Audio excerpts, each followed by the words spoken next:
everyone, Carol from Practical Mystic. As always, thanks for joining me today.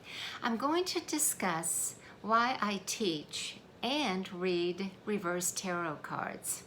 Now, this video is solely on my own experience and knowledge of the tarot, and it is not meant to convince anyone, readers, anyone out there who do not read reverse cards that they should change their method of reading cards. This is strictly sharing my experience, and also for those of you who may be sitting on the fence and just beginning the tarot, whether or not you wish to embark on learning the reverse meanings.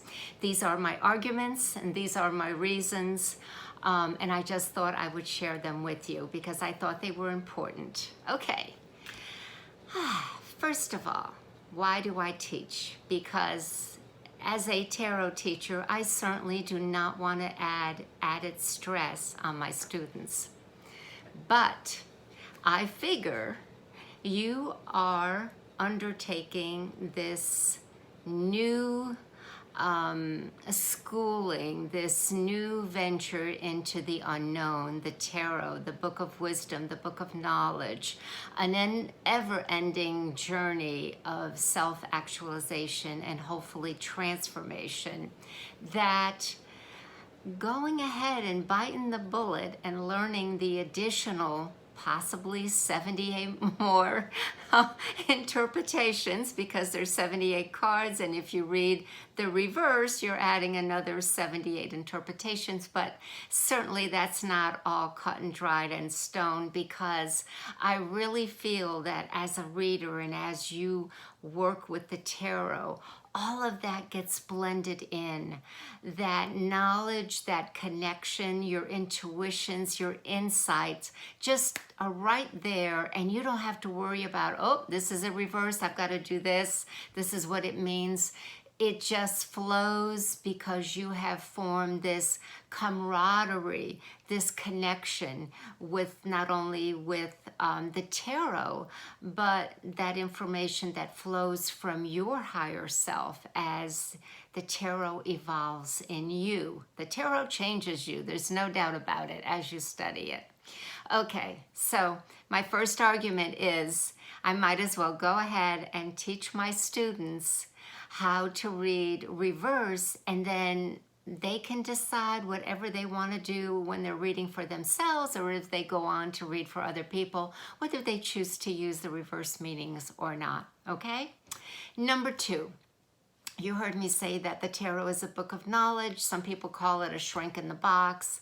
It certainly has vistas of information, and if we decide to consult the tarot, we invoke the tarot, because we're saying on an everyday conscious basis, I'm not able to understand or proceed or know how to go about my next step in life, or I'm curious what's going to happen and what should I do.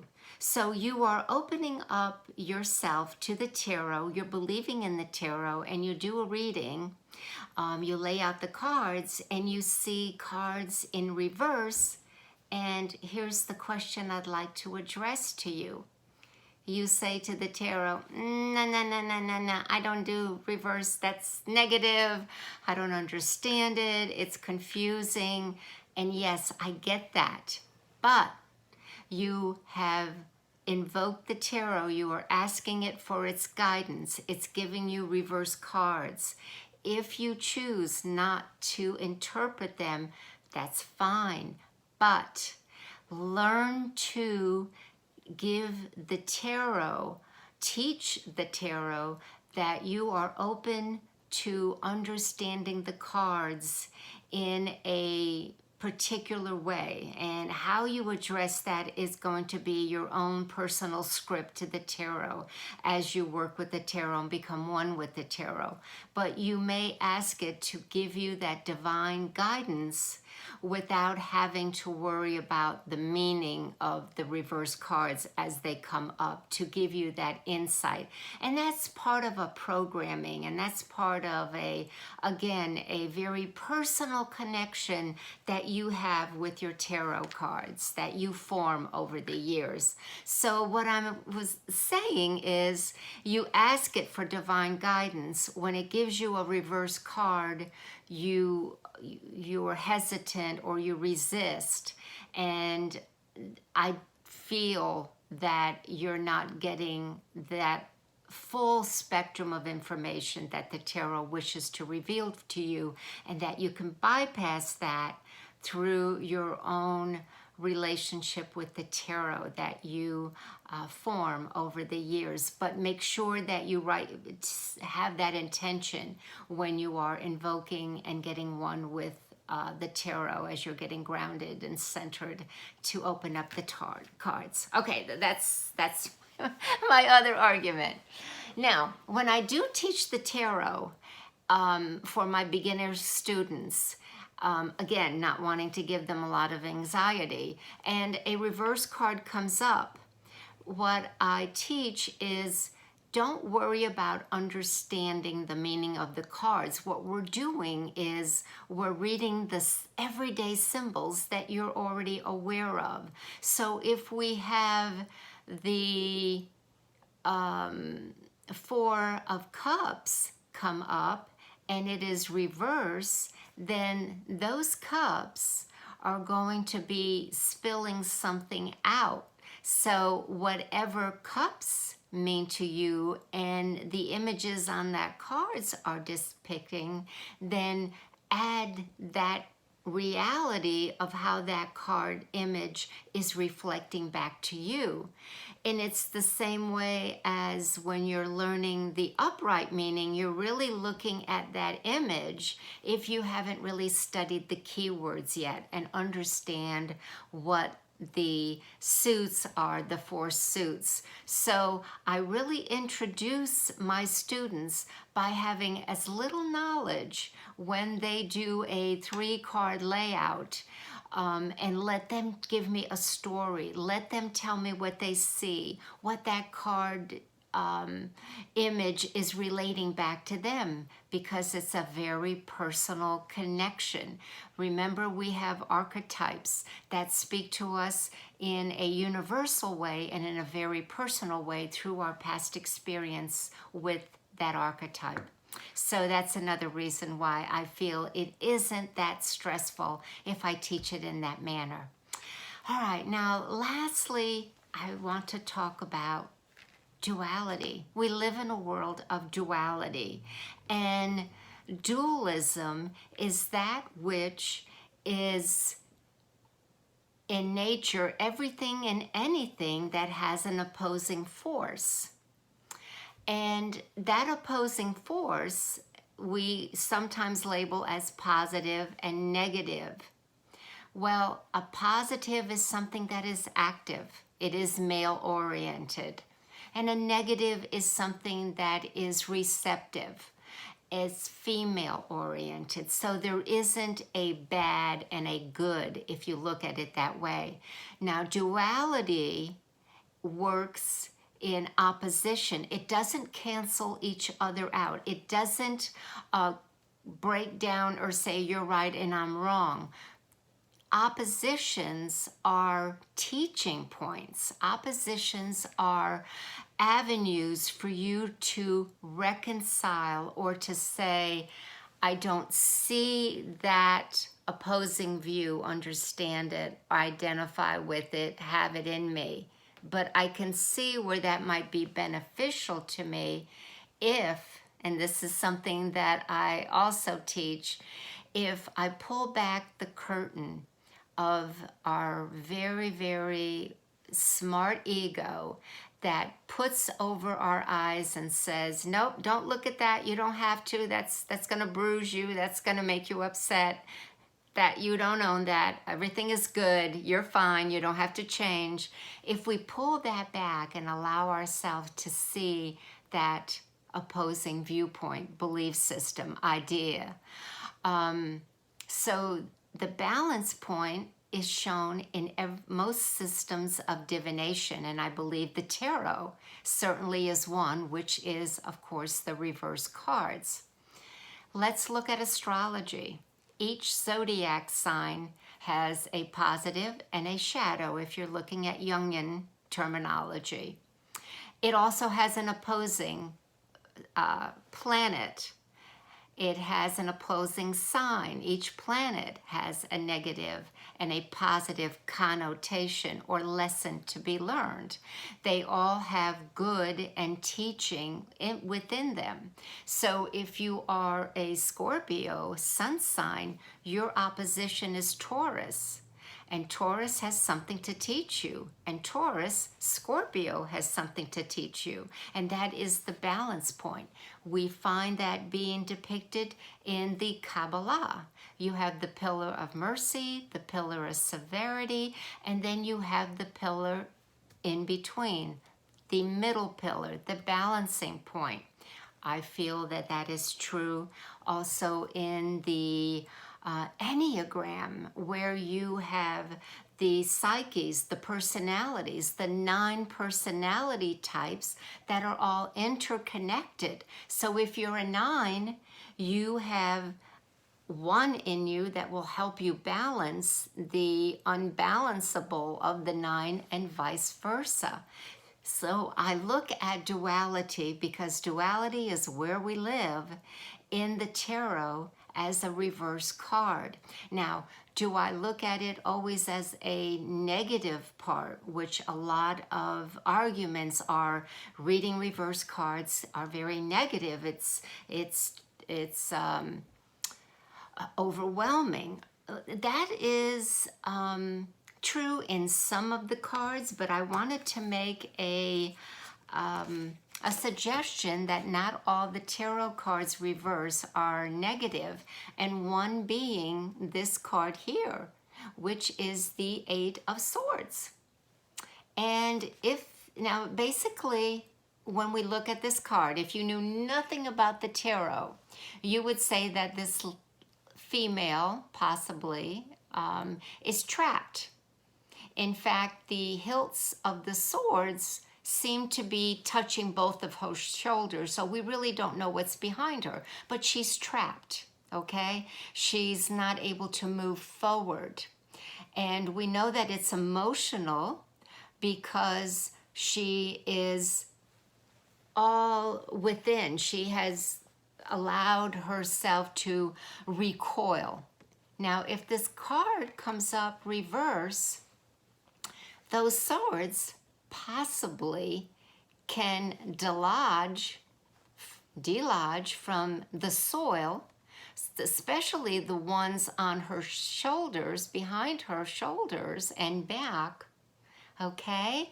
And even though she cannot see, she can feel that there's nothing holding her back anymore, nothing closing her or restricting her, and she can begin to move forward. And that is how this card really is interpreted in a lot of the books, that you are now freed. You are now releasing your thinking pattern to the point where you're ready to make changes and to move forward instead of being stuck, fixed, fearful. So not all the tarot cards reverse have a divinatory meaning of the negative side.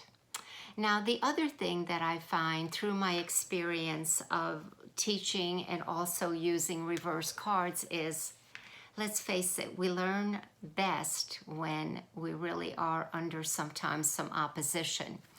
Now, I get my clients' attention when there's a lot of reverse cards, okay? They want to know, oh my gosh, what's happening, Carol? Why is there so many reverse cards? I really have them standing up and looking. All right, so that is a positive for me, as well as when students are saying, ooh, all these cards are reversed, what's going on? You have your undivided attention. Our best teachers in life have been those oppositions or those people who are a pain in the neck. And if we allow them to teach us or to see where maybe we aren't really allowing that aspect of their personality to filter through us, we may want to ask ourselves why we're being so judgmental, or why we're being so standoffish or fearful of them, or what do they project in us that we don't want to see. Our shadow, back again to our shadow, which we can view the reverse cards as one of the things that it's trying to reveal. So the cards oftentimes in a reading bring up a blockage psychology-wise, physical. We can look at the etheric body and the chakra system where there could be a blockage there. Sometimes it's integrated issues that have been passed down from generation to generations, belief systems, fears, stereotypes. And that reverse card is bringing that up and saying, please look at this. And of course, that interpretation will be blended in with the other cards that surround it, especially major cards, major arcana cards.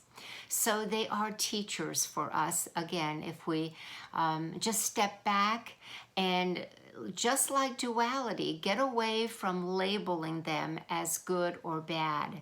The Tao Te Ching teaches us that we would not know beauty if we did not know ugliness, that there would be no darkness if there was light, if there wasn't light. So the opposites, again, in the contents of teaching us, looking at it in that way, brings us to that middle pillar of the High Priestess that says knowledge is gained when we integrate and incorporate opposing views. We don't have to like them, but we do need to integrate them. Now, we are dual individuals. The tarot teaches that. We have male and we have female. And my last argument is how in the major arcana, cards number 20 and 21 are the non-dualistic cards. That transformation process from the Fool's Journey is trying to teach us that we can become non-dualistic.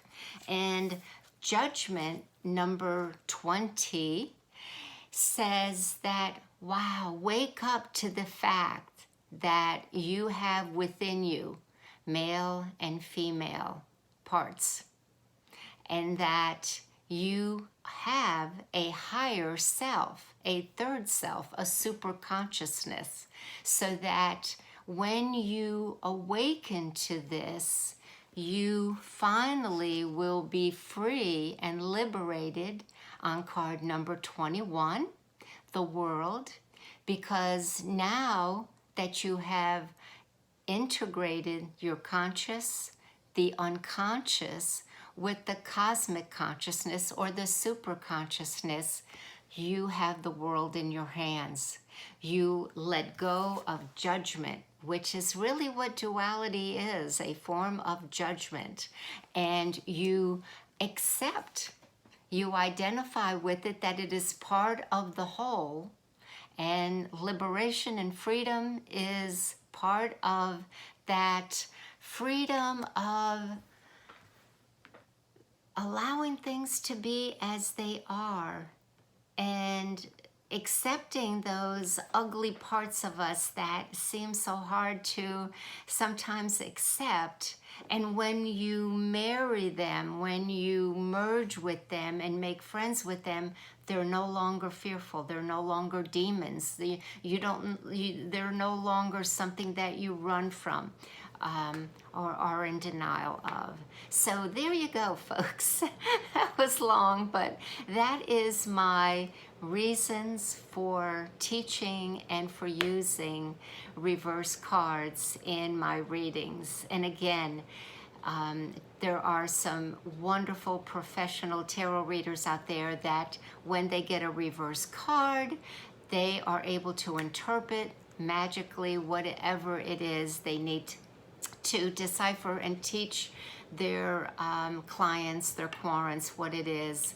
Again, that's an art that is learned through understanding listening to your higher self, interpreting the cards in that way. All right, I welcome your questions and comments. Thanks everyone for tuning in again. Till then, many blessings. Bye.